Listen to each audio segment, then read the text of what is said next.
The basement door doesn't slam. It doesn't creak like a movie. It closes the way a mouth closes, soft, final, and too deliberate to be an accident.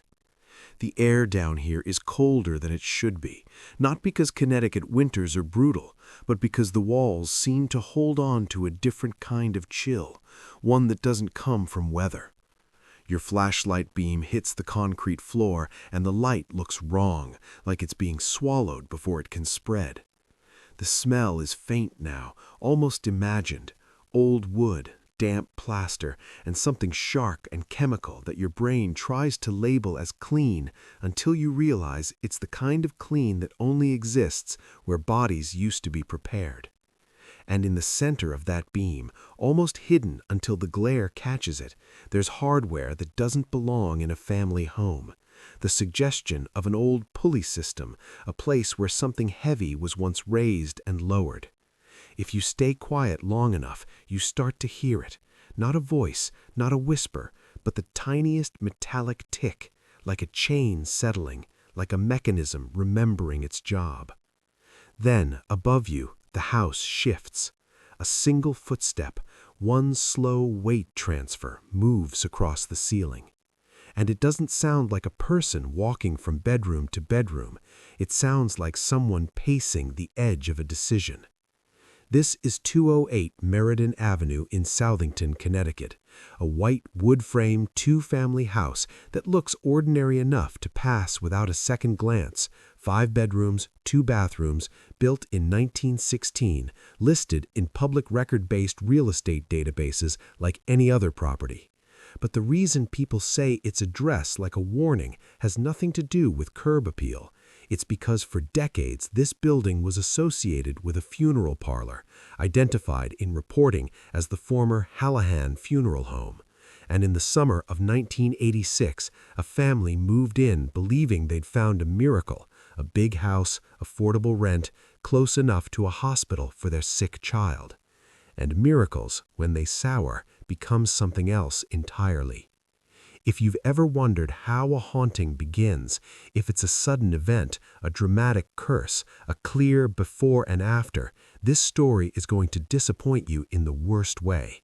Because in the Snedeker case, the horror doesn't arrive as a monster, it arrives as logistics, a parent trying to do the right thing, a family under financial pressure, a teenage boy weakened by treatment, everyone exhausted, everyone raw, everyone carrying fear already before the house adds its own.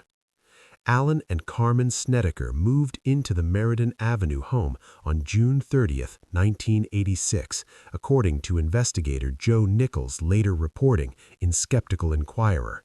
They weren't chasing thrills, they were chasing proximity, close to medical care, while their son fought Hodgkin's lymphoma, a detail repeated across many accounts of the case. In the popular retellings, the family learns the truth only after moving in. The basement held remnants of its previous life, mortuary items, strange fixtures, the kind of industrial leftovers that make you feel like you've accidentally rented a place that still thinks it's at work. But here's where the story first splits into 2 versions, and the split matters. In one version, the one that fuels documentaries, books, and the 2009 Hollywood film, the family was unaware the building had been a funeral parlor until they discovered mortuary equipment downstairs. In another version, the one that drags the whole case back into the harsh light of mundane reality, skeptics and later reporting say the building's history was not some hidden secret at all, and that the haunting story became exaggerated, disputed, or even outright dismissed by people connected to the property. 2 versions, same house, same address. And the space between those versions is where the dread lives, because it means the house isn't just a setting, it's a mirror. It reflects whatever you bring into it: grief, suggestion, stress, faith, paranoia, hope. And once you see what you're afraid of, you can't unsee it. The house itself is positioned in a quiet neighborhood, quiet enough that when the 2009 film revived the legend, the current homeowner described the real haunting as something far more practical: cars slowing down, strangers stopping, people creeping toward the property like it's an attraction. She said the home felt warm and normal, no demons, no ghosts, just unwanted visitors. But in 1986, that normal feeling wasn't available to the people inside. Because the first real horror of the story isn't supernatural, it's what the basement forces you to do. You move into a place like this, and the basement isn't storage, it's a second, hidden building beneath the building. Concrete, narrow rooms, low ceilings, a layout that once served a business purpose.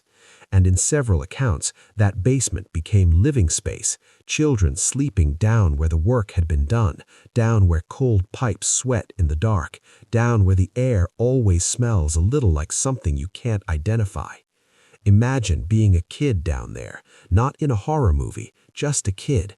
Your body still believes bedtime is safe. Your brain still expects the world to make sense. You turn out the light and you hear the house doing what houses do, settling, contracting, shifting. But in a place that used to hold death, every ordinary sound takes on a second meaning. The tap of a pipe becomes a knock. The moan of old framing becomes a sigh. The pull of air through a vent becomes breathing. And then comes the first reported incident, the one that doesn't need special effects. A sound in the dark that shouldn't be possible. The soft roll of something wheeled. Not a toy, not a chair. A slow, patient glide, rubber or metal over concrete, coming from a room you thought was empty. In the Snedeker narrative, this kind of sensory detail builds early. Footsteps, cold spots, shadows, the feeling of being watched. But the most important ingredient is not the sound itself, it's what happens next. Everyone starts listening for it. When you listen for a haunting, you train your brain to find patterns, and patterns, once found, become addictive. You wake up at night and hold your breath. You count steps in the hallway. You stare into corners until your eyes blur.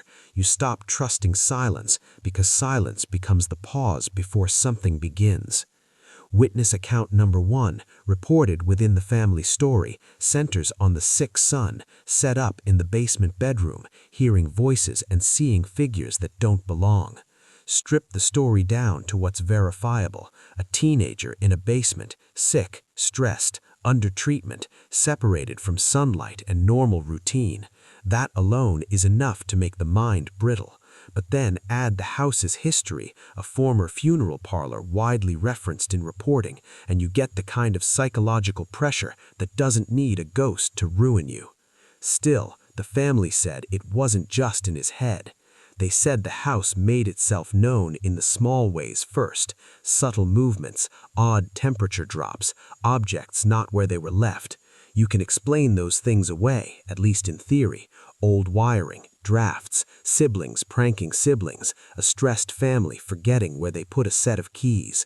But then the story escalates into moments that feel less like paranormal activity and more like psychological siege. Witness account number 2, again reported, not confirmed, describes nights when the family felt an oppressive presence in rooms that should be comforting. A child waking up and insisting someone was standing at the foot of the bed. A hallway that feels longer in the dark than it does in daylight. A door that seems to shut a little too slowly, as if it's closing on purpose. And the specific detail that shows up in multiple tellings: the basement artifacts, the unmistakable funeral home leftovers that make fear feel logical. Because that's the trick this place plays. It hands your imagination a toolkit. Toe tags, drains, equipment, the knowledge that bodies were once here. You don't need a demon when the architecture itself is suggestive. In the years after, this case became closely linked with Ed and Lorraine Warren, famous paranormal investigators who publicly framed it as something darker than a simple haunting, something they called demonic. Their involvement, the media attention, and the later dramatizations turned Meriden Avenue into a magnet. but it's also where skepticism tightens like a noose. Joe Nichols' reporting highlights conflicting narratives, questions of credibility, and alternative explanations rooted in family turmoil, stress, and behavior issues that were minimized in more sensational retellings. And if you want the truth, you have to keep both of them in your hands at the same time. Because the horror of this story isn't ghosts are real. The horror is that belief, true or false, can trap you in a house as effectively as locks. The third witness thread emerges not from the Snedekers, but from later occupants, the ones living there in the 2000s, who said the house was not haunted at all. In 2009, in multiple reports tied to the film's release, the homeowner Susan Trota Smith described never seeing anything unusual, calling the whole thing Hollywood foolishness, while also describing the stress caused by trespassers. That's not a ghost story, that's a human story. A family living in a normal home while strangers project nightmares onto their front porch. So what happened in the late 1980s? If you follow the paranormal narrative, the house becomes an active predator. It doesn't throw chairs or open. And now we're back to the house, because the house remains. It remains in tax records and real estate listings. It remains in people's GPS history. It remains in the nervous laughter of teenagers who dare each other to drive by at night. But the most terrifying part of the entire case might be this. The house is not a ruin. It's not sealed. It's not marked as a tragedy site. It's a private residence, ordinary enough that the horror has nowhere to drain. It just sits there, holding two conflicting realities in the same frame. Now let's talk about the crescendo night, the sequence that in the reported haunting becomes the point of no return. In the retellings, there's a night when the family's fear stops being a series of isolated incidents and becomes a single, sustained event. It starts with sound, the basement again, always the basement. The sound isn't loud at first, just a low scrape like something dragged across concrete. Then a second sound answers it from upstairs, a thump like a footstep in a room that should be empty. The family gathers because fear is easier to survive when shared, except shared fear also multiplies. Everyone is looking at everyone else, waiting for someone to say, "It's nothing." No one can. The lights flicker. In an old house, that's not supernatural. It's wiring, it's load, it's a loose connection. But when you're already terrified, a flicker becomes a message. The father goes down again. The mother stays at the top of the stairs, hand on the wall for balance. The children are behind her, clustered like animals sensing a predator. The flashlight beam slices downward, and then, for a second, there's silence so complete you can hear blood moving in your ears. And in that silence, from inside the basement, inside the walls, it seems, comes something that sounds almost like breathing. Slow, measured, patient. Not a gasp, not panic, just presence. The beam lands on a section of floor that looks damp. Is it water? A leak? A spill? He steps closer. The smell changes, sharp, chemical, old. He turns the beam toward the corner and catches the outline of something that makes no sense in a home. A hook, a bracket, a remnant of a hoist.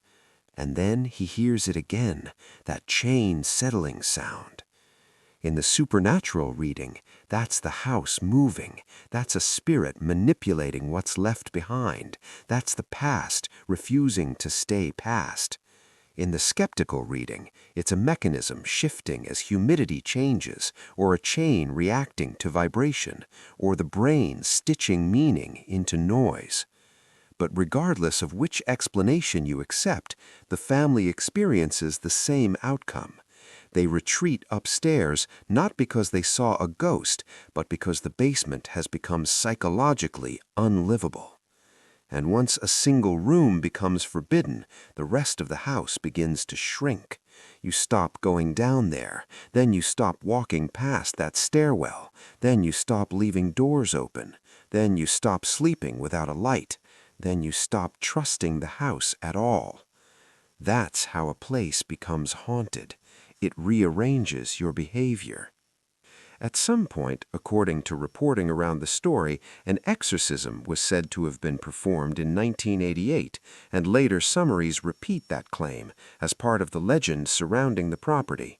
The details are contested, and skeptics point out that the people who lived there before and after did not report anything comparable. And there it is again, two realities. One says the house was cleared. The other says there was nothing to clear. So what do we do with the fear that remains? Here's what we can confirm without asking you to believe in ghosts. We can confirm the location exists and is widely identified as the former funeral parlor tied to the haunting in Connecticut story. We can confirm public record-based listings describe it as a multifamily home built in 1916. We can confirm the story became a book in 1992, with publication details documented in library catalog records. We can confirm a wave of attention followed the 2009 film, including news reports describing how the current owners felt harassed by curiosity seekers and said they never experienced anything supernatural.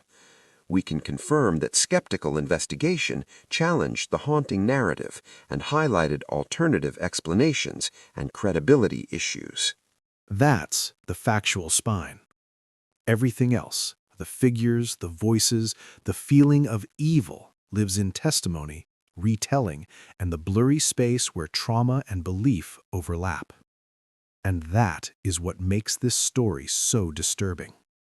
Because the scariest possibility isn't that a demon lived in the basement. The scariest possibility is that human suffering, illness, stress, fear, secrecy can create a haunting so convincing it becomes part of American folklore, and once it becomes folklore, it begins haunting other people too. Neighbors, later homeowners, kids driving by at night, anyone who hears the address and feels their skin tighten. Even now, if you stand outside on Meriden Avenue after midnight, the streetlights feel farther apart than they should. The road noise thins out, and the house, ordinary, quiet, looks like every other home until you remember what it used to be. A place where grief arrived daily. A place where the dead were handled with professional calm. A place where families said goodbye under soft lighting and forced dignity. And then the question crawls into your mind like a cold hand slipping under a door. What if the building remembers? Not as a spirit, not as a ghost, as a feeling that never fully leaves the materials. Wood absorbing years of sorrow. Concrete holding chemical traces. Rooms trained to host mourning. A basement that once served death, now asked to serve childhood. If there's a ghost here, it might not be a person. It might be the echo of function, an imprint of purpose so heavy it stains the air. And when a stressed family moved in, that stain may have spread into everything they touched. Or nothing happened at all, and a story grew larger than the house itself. Either way, the aftermath is real. Because the owners in 2009 didn't report demons, they reported stress, fear, and strangers coming too close. That's a different kind of haunting, a legend pressing down on a living family who never asked to inherit it. So here's where we end, and it's not comforting. If the Snedeker account is true, then the most terrifying thing in this story is that a family's worst period, illness and desperation, lined up with a place that amplified it until it became unbearable. If the skeptical account is true, then the most terrifying thing is that fear and story can build a monster out of ordinary noise, and once the monster is built, it doesn't die. It simply moves from mind to mind. Either way, 208 Meriden Avenue remains what it has always been, a structure that people fill with meaning. And tonight, When your house settles, when a pipe ticks, when the air moves through a vent and sounds like a sigh, you're going to remember this story and feel your muscles tighten. Because now you know what a haunting really is. Not necessarily a ghost, a thought you can't turn off. And once that thought learns your address, it doesn't need a key to get inside. Verified facts versus reported claims. The property at 208 Meriden Avenue, Southington, CT exists and is a multifamily home.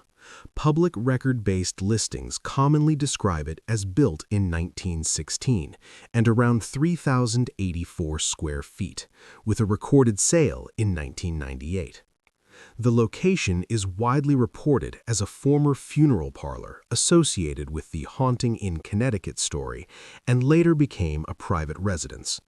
News coverage around the 2009 film release describes the current owner, Susan Trota Smith, saying the home is not haunted and that attention from fans caused stress and trespassing concerns. Skeptical investigator Joe Nickel published a detailed critique, Demons in Connecticut, discussing the case's inconsistencies and alternative explanations. The story was popularized via the 1992 book In a Dark Place, the story of a true haunting, with bibliographic details documented in library catalog records. Reported paranormal claims, testimony, and retellings not independently verified. The Snedeker family reported voices, apparitions, oppressive presences, and other disturbing phenomena after moving in, as presented in popular retellings and media. Claims that the home was possessed and required major spiritual intervention are part of the Warren-associated narrative and dramatizations, but are disputed by later occupants and skeptics. Claims of an exorcism in or around 1988 appear in local reporting summaries tied to the story's popularity. Details are not uniformly documented across independent sources. 3. Source list, 8 to 15. Skeptical Inquirer, Joe Nickel, Demons in Connecticut. Associated Press reprint, Herald Net, horror film brings unwanted visitors, Susan Trota Smith quotes. Associated Press reprint, The Spokesman Review, curious fans of a haunting in Connecticut swarm home depicted in the film. Commercial record, Southington home featured in new ghost movie. Live Science, the real story behind The Haunting in Connecticut, references Nickel and disputes. Realtor.com, 208 Meriden Avenue listing, public record attributes. Zillow, 208 Meriden Avenue facts and sale history, public record attributes. Open Library, In a Dark Place bibliographic record, publisher, date, ISBN. Google Books, In a Dark Place, the story of a true haunting, bibliographic entry. Wikipedia, Ray Garton controversy summary, use as secondary pointer, not sole evidence.